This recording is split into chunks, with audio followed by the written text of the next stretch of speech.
Hello, and welcome to episode 42 of Intercultural Insiders. My name is John McGraw, and I help newcomers, expats, and businesses connect across cultures to succeed in less time and pain. I am the founder of Hiyaku Coaching, which is dedicated to helping you create your pathway to success in a new culture.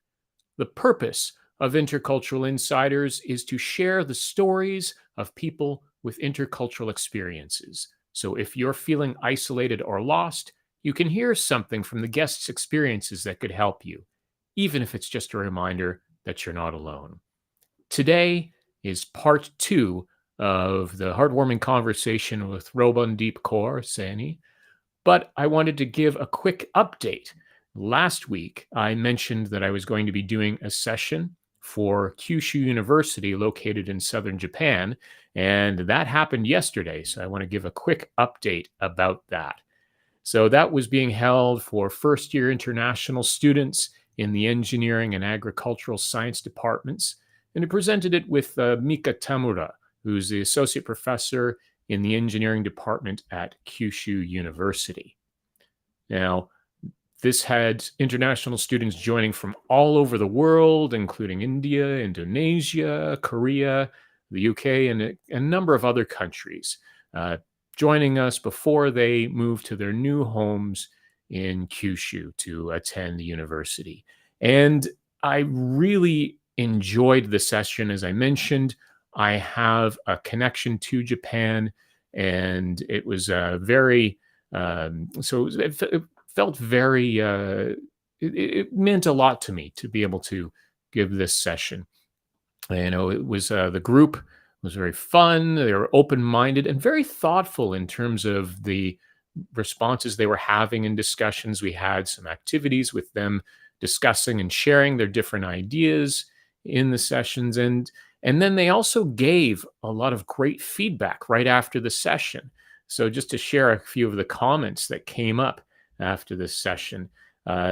I was able to meet people I will be spending the next 4 years with, and I'm glad they're really nice. The workshop also introduced us to different cultures that I've never even heard before. The workshop really helped me to learn about each cultures. Also, sharing ideas with other students in a breakout room was very important and valuable time to get to know each other. I'm now excited to learn more about other IUPE students' cultures. And one other standout comment that came up, I expected the workshop to be a general webinar where John-san did all the speaking and we just listened. But turns out it involved a lot of fun, meaningful discussions. I love how the workshop encouraged students to share their opinions and not just passively listening. I learned a lot, not just from the workshop, but also from my conversations with the other students. Overall, it was a very enjoyable workshop. Thank you very much, Mika Sensei and John-san. So getting that kind of response, that kind of feedback from the students and the attendees, the participants, really, really was only heartwarming. And of course, it was great to hear that they felt that they got so much value out of the session. So really enjoyed that. And with that, I just want to move on, of course, to introduce the second part of our conversation with Robandeep Kaur. So, as a reminder, Robandeep is a youth leader and data analyst who is doing great work through BMG, Brilliant Minds Group, and the Punjabi Chamber of Commerce, in which both of which are helping newcomers and international students adapt to life in Canada. In the second part of the conversation, we talk about mental health matters, and Robandeep highlights the importance of having a supportive circle of friends and mentors, self-love, meditation, and affirmations to stay motivated. Also, we touch on the value of volunteering and how volunteering allows you to practice and explore potential career paths while also connecting with new perspectives and ideas. The importance of embracing uncertainty as well. And Robandeep shares her experiences of realizing the importance of humor and embracing every part of her journey. And finally, self-introspection. Robandeep suggests, well, you'll hear, of course, what she suggests about that in the conversation today. Now, as always, this interview is pre-recorded, but Robandeep is going to be live in the chat. There were some technical issues last week, but we expect that she'll be here this week.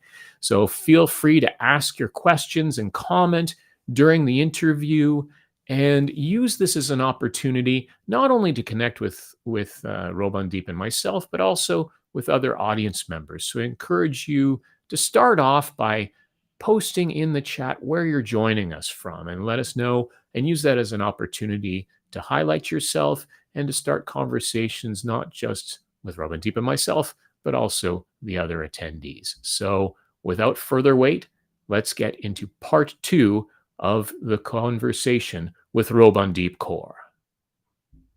You've mentioned a number of things: the meditation, having a network of mentors, close personal friends, and clearly that is essential for mental health. And it's good that there's so much talk about that, at least in Canada now, as compared to previous generations. For those students who don't have those networks in place before they arrive and they get here and run into those challenges, what can they do to find that support or to build those networks, especially if they perhaps are not that comfortable with networking?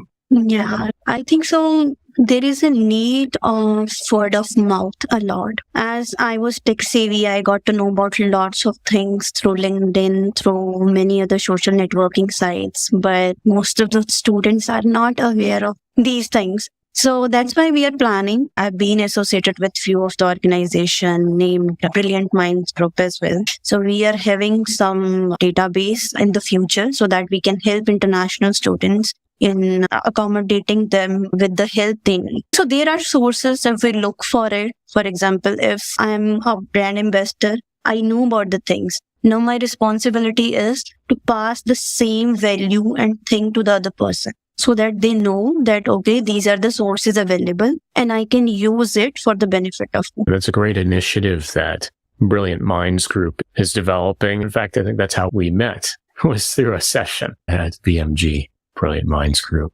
In the meantime, while that is developing, what suggestions would you have for a student who perhaps needs some guidance? I believe that whenever you are going to your college, so there is the first session every single semester. That is the orientation session. I think so every student should attend that lecture. In that lecture, they talk about the resources college has. Sometimes the college has the resource of mental health sessions. A person can talk to the person who is professional, can listen to you. If you are shy, you are not able to talk to your friend. So exercise all the resources you have in your college. This is the first thing you should do if you are coming here as an international student, because the very first point of contact is the college. We usually go to college, we study there, but don't go there for study purposes only. There are clubs as well where you can exercise your other things, your interpersonal skills. Go join that club. That's essential. I think those soft skills, or as I've sometimes heard them referred to as 21st century skills, get ignored by students or by even those who are coming to Canada who have a great deal of work experience, because they feel that the hard skills are what's important. And obviously they are, to find certain types of work, but those soft skills are essential for finding work and to keep the work and to advance.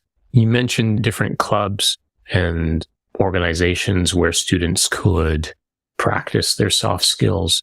Do you have some particular recommendations for types of clubs? Yes, there are many actually. It totally depends upon your hobbies. For example, I love music. Apart from my studies, I love poetry, I love music. So I have joined my music club there. So whenever there is any opportunity where I get the chance to sing, I usually sing. This helps me to showcase my other talent. Most of the students or my friends, they are not aware that I also have this talent. So I really feel good because I get the chance to show not only my other side, but I feel confident while doing it. So pursue your hobbies as well. This will keep you charged. You will feel energized while doing it. You can connect with other people who have similar interests and start to build a network that way. So true. Apart from that, we can also join like dance group, sports group, and there are language groups as well where you can speak different languages, or you can practice English if you are having some problem in your communication. Or you can also do volunteering if you feel that you have that good skill. You can give back and get Yes. punished for the same. Can you explain, perhaps from your own perspective, aside from what you've just said, the importance of volunteering in Canadian society and what opportunities come from that? To me, volunteering is something to exercise my idea in a way that I can give back to the society. It can be taken as different ways. For example, if you want to start your career in something and you are confused that whether it is going to be suitable for me or not, you can start volunteering and you can practice that exercise that whether it is going to be suitable for you or not. Apart from that, it can help you to meet new people, new perspectives, new ideas, new energies. So this can be beneficial for you in many other ways. Yes, absolutely. It's a great opportunity to start building a network. And I would add that it's also valuable to have on your resume. In Canadian corporate society, that is just as valuable as actual paid work experience. You can take transferable skills from there. So don't overlook something just because it's volunteer work. And this applies not only to students, but also to working professionals. We've talked a lot about many of the things that you have learned from mentors, from the people you've networked with. I'm curious if there are some things you've learned and picked up that really stood out for you from different ways of living or different cultures. Yeah, I think so. There are quite few experiences that I would like to share. When I was in my school, or I can say in my college, I was very studious. I was into the curriculum activities, but I was very studious, very serious person in the class. But later on, when I met people, I got to know that being serious is not the good thing always. Sometimes being funny is always good. So I try to have humor with people now whenever I get the chance to speak with people. So it's good that whenever you are in the process of moving forward, in the process of your journey, embrace it. I would like to emphasize this word, embrace it. You don't know that where this journey is going to take you. Embrace this journey. Love every part of it. You are with people, try to learn from people. I learn every day. I have different people in my group. I learn from them on different basis. Sometimes their perspectives are different than me. Sometimes they think in a different way. Sometimes they respond in a different way. So I learn every day. Take this lesson for life that learn every single day. Everything. Be it nature, be it books, be it people, everything is teaching you. If you have that eye, everything is teaching you. Yeah. There are so many opportunities to learn from many different sources. And if you just stay open, you might be surprised at what you can learn. And I think it's good to have a plan of what it is that you want to achieve and the steps to achieve that, but also be prepared, because the saying is you plan something out and then life happens, and that can take you in different unexpected ways. And if you get used to dealing with changes and rolling with them and staying open, sometimes other opportunities can come up that you may not have expected. As we have all seen in the times of COVID, people's plans have changed. Even I had certain plans, everything got changed. But at that time of uncertainty, your attitude matters a lot. Things will not sometimes go in the way we think. So we need to know that there might be uncertainty, and that's fine. Replan it and do your best. And being comfortable with that uncertainty is essential. So is there anything that I haven't asked you that you would like to talk about? The thing that I would like to talk, or I would like to emphasize about more, is the self-love. Is the person you are right now. There were times in my life when I have been very critical about situations. Sometimes being a youth, you feel that if the other person is doing good, then you might be behind. You feel like, or sometimes society impose those things on you that you feel that, oh, I'm good for nothing. I'm not good. Never ever say this thing to yourself. Practice this thing every single day, that whatever you are doing good, you are doing it for yourself. not for the other person. The more closer you are with yourself, the more closer you would be with your goal. In order to change the world, you first need to change yourself. You need to change your attitude. Work with your attitude first. The world will automatically change when you change your perspective. Speaking as someone who's had a few years, I would say it's not necessarily just students who feel that way. It can be very easy to get into judging yourself and focusing on what you don't have and what you haven't accomplished versus those things that you have accomplished. So for someone who is not used to thinking that way, for example, a young person who's, what am I supposed to look at? I haven't accomplished anything yet. What would you say to them to help them to start that change? So this is the pretty much situation that is happening with me. I have already told you that I deal with diverse people day to day. I have some teams in my group when I'm working in my college projects, right? So there are some times when I deal with people, they self-criticize a lot. They are just sitting, they are doing nothing, but they are criticizing themselves. So what I do is I always try to counsel them. So the very first thing is that if you are facing any negative thought about yourself, try to associate with the positive people who are way more positive than you, who are having good perspective about life. Because the more you are associated with the good people, the more you are having the good environment. You are what you sit with, you are what you eat. So this is the very common phrase we usually hear. And this holds very true in life. If you want to be someone who is very uplifted in life, go and sit with those people who are actually uplifted. Read those people who are uplifted so that, you can feed your mind with that information and you can also practice that information. Taking action is very important. If you want to change yourself, take action. Take one step at a time. No need to take bigger steps. Start to analyze yourself. Start to introspect yourself. That's important.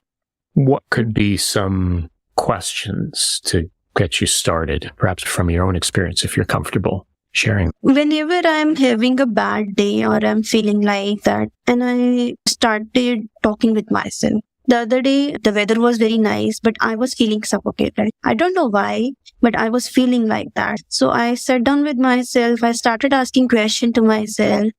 Just like that, there is some inner child inside me. And what happened, Robin? Are you okay? Are you comfortable? What is happening inside you? So these little questions, just like you are talking with a kid. How do you talk with a kid? You will always be polite. You will not shout if you want to know that what is happening inside, right? So try to talk with yourself like you're talking to a kid. Even if you are feeling, I might express something very weird. Be open to that weirdness. That's fine. There's nothing wrong with that. Be yourself. I personally have heard this word a lot of time. Be yourself, be yourself. But what is the meaning of be yourself? Be yourself means being honest to yourself. Maybe I have some insecurities. Maybe I have done some mistakes that should not be there. But if I am accepting it, that see, this is the mistake that I have done, but I'm not going to do this again. And because I have apologized for it, then go with that. Try to acknowledge yourself time to time. This is important. And the other thing that I usually do is I start counting my blessings. This is something very important. If you are chasing something and you're not able to get that, start counting your blessings. The little things in your life. Sometimes I say, thank you, God, for the life I'm having now. Thank you, God, for the food that you have offered me. Thank you for the shelter I'm having. Thank you for the weather I'm having. So all these things, you will feel that the moment you start saying these things to yourself, your energy starts changing. What I would add is also looking back at those things you have accomplished. And I think that this can also be true for even younger people. Students can look back on what you've achieved, whether it's been through school or through sports or connecting with people, making friends, and appreciating those things that you have done successfully. Because especially when you're in a place where you're not feeling so confident, it's easy to focus on those things that you haven't achieved yet or haven't been able to do. So focus on those successes too. and acknowledge them and realize, hey, I've been able to do this, so perhaps I can do these other things too. So true. I just wanted to add one more thing here. Sometimes we get uncomfortable when somebody praises us. I've seen this thing many a time that, okay, for example, I'm praising you that, John, you have such an amazing speaking skill. So sometimes people are like this, oh, this is not so great. That's fine. Instead of saying that, embrace it. Say thank you. It's good that you celebrate your individuality. That's important. When somebody says to me that, Roban, you have this thing, I always say thank you very much. I accept it gracefully. If there is something that is coming from other end that I feel is very useful for my future, I accept that positive criticism in a way that I can use it for my future in a positive manner. Accept everything in a very positive manner. Well said. I think we're coming up to the end of our recording time today. Is there any thoughts that you'd like to finish off with? Those who are listening to me through this medium, I just wanted to say that if you feel that there is anything, even a single thing that you can resonate with, or you would like to talk about more on this topic, I'm more than open to have a discussion over that. So my purpose of life is to, whatever I have learned, is to pass away. So if you feel that something that I could be of help, I've been associated with different organizations, or if you can resonate in any form with me, please do connect. I would be happy to help. Thank you. That's very generous of you. All of your own experiences that you've shared, I'm sure will be very valuable to everyone who's watched. Thank you very much for having me and giving me a platform to share my thoughts very openly. Thank you for being very cooperative.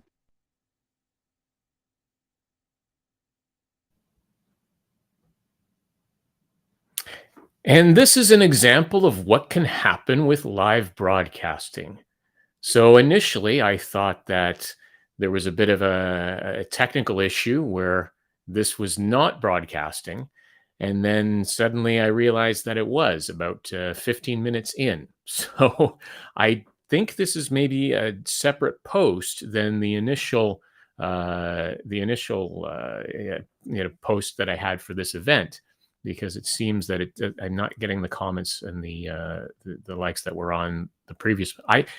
It's a lot of technical stuff I don't quite understand, but the important thing is that this is on now, and Robandeep is here, so commenting in the sections right now. So I'm just going to share, and again, thank you, Lisa, for letting us know that this was actually showing on LinkedIn, because I had no idea for about 15 minutes. But I do want to focus on not so much the technical issues, but all of the wonderful things that Robandeep was sharing in the session, and just a couple of other comments that Robandeep mentioned, saying hi to everyone. And it's important, that unique quality of yours. And Robandeep would, of course, like to have conversations with you. So feel free to follow the LinkedIn posts to connect with her as well in the comments. So it's great. And yes, I think that's a very good point. Problems do come, but how do you take it forward that matters? Yes, I think that certainly applies, not just with the technical issues today, but with the with life in general. And I think that that's one key message that came out of Robandeep and what she was stressing in the session today.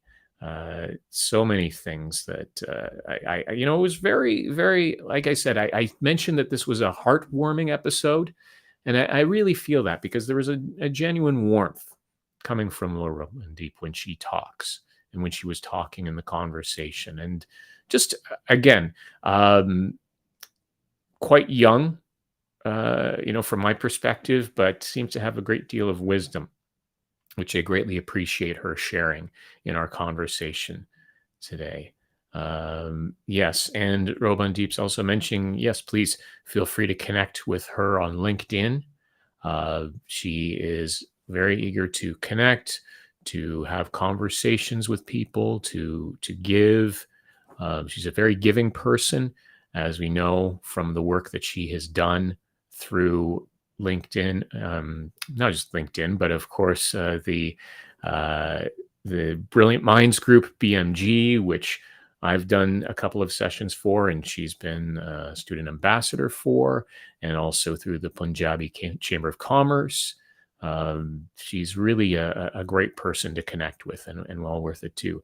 Another great person to connect with is, of course, one of our audience members, Risa Hinokuma, who, as you know, those of you who've been watching the show for a while, has been a guest previously on episodes, based in, from Japan originally, but has been in the United States for 20 years, currently based in Texas. That's another great person to connect with. She has a lot of insights in adapting to other cultures and working in tech industries. Definitely worth connecting with Risa Hinokuma. And so a couple of great people, Risa and Robandeep. I recommend connecting with both of them. So I would say there's a lot of other things that are coming up in the show. I should also mention, of course, for those of you who haven't connected already to or subscribed to the Intercultural Insiders Info newsletter, you can connect right here. This is a subscription to keep on top of all of the other things that are going on, what's coming up, who the next guest is going to be. You can find lots of additional details there. It's a great way to keep informed, and I encourage you to just follow the QR code to subscribe to that. And again, for those of you who prefer listening rather than watching shows, there is, of course, also the audio podcast, Intercultural Insiders, that comes out on the following Monday after each episode. So that's available on all major podcast platforms, Spotify, Apple Podcasts, you name it, it's out there. So I encourage you to check that out, subscribe, comment, listen while you're commuting, while you're working. I've been told it's a great way to pass the time, right? And I'm not just going to talk about myself that way. So I encourage you to check that out. And with that said, let me see. It's, of course, if you also another way to watch all of the past episodes, perhaps if you haven't had a chance to watch it on LinkedIn Live, or you want to go back to a lot of the episodes that are further back, there is also the YouTube channel for Hiyaku Coaching, which this, of course, live streams on as well. But I know that most of the live audience tends to watch it on LinkedIn Live. But that's another option to see episodes going back to when this started. Actually, almost a year ago. It's coming up close to a year. I had the first episode in October, so we'll be celebrating the first anniversary pretty soon. It's pretty hard to think of that it's been almost a year, over 40 episodes. Feels good to say that. It really does to look back. And that I think that's something we should look back. And this came up in the conversation as well with Robandeep, to take the time to look back and appreciate the accomplishments we've had and that we've made, as opposed to just thinking about the things that we don't have. That leads us into, mentioning the next guest coming up next week, just after Labor Day. So we've got Daniel Bodogny, who is the founder of Motivating Manager. And he's a seasoned intercultural expert as well. He's originally from Hungary, but he's lived and worked in 6 different countries. So he shares his journey of learning leadership through his own mistakes and how he's now helping others avoid the same pitfalls. So we talk about a number of things, how his first experiences living abroad taught him the importance of understanding cultural contexts and communication and decision-making, the need for support and setting boundaries when adjusting to a new culture, and the potential for miscommunication when people from different cultures come together, suggesting the importance of celebrating diversity and creating a psychologically safe environment. So that's coming up on Wednesday, September 6th at 12 p.m. Eastern Time. So until then, keep navigating your way between cultures towards your goals.